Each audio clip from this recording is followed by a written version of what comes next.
system is investigating a complaint about a school bus driver. A woman says that she and her husband were forced off the road because the bus was in their lane. Fox 10 News reporter Renee Dials has been investigating this story. She is live in our newsroom to tell us what she discovered. Renee? Well, Bob, the incident happened yesterday in northern Mobile County. The woman says at first she was afraid for her own safety, but after following the bus, she became more concerned about the children on that bus. Now, she called 911, and since her husband was driving, she was able to take several pictures of what she and her husband considered a very dangerous situation.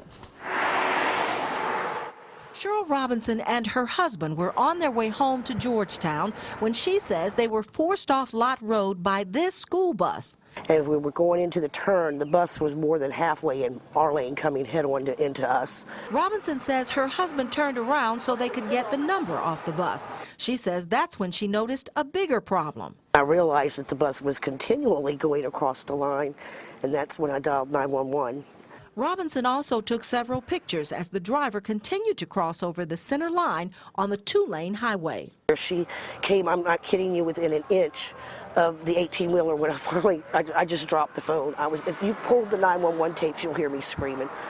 I mean, it was like a bad nightmare. Terry Moberg says she called the transportation department about her concerns and was told the bus driver was ill. And that she had called one of the children's parents to come get them because she was sick. It's not acceptable. If she was that sick, she should have never been on the bus to begin with. The immediate supervisor have shared some photos with me, and so far, what I've looked at, I'm not pleased with.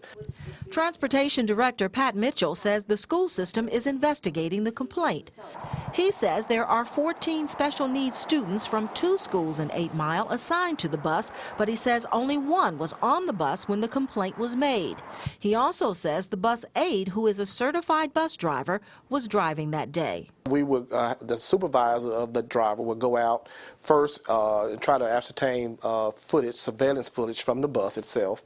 That's one piece of the evidence that we would use. We'll call the driver in, and we would interview the driver as well as if any law enforcement personnel was involved, we would interview them as well.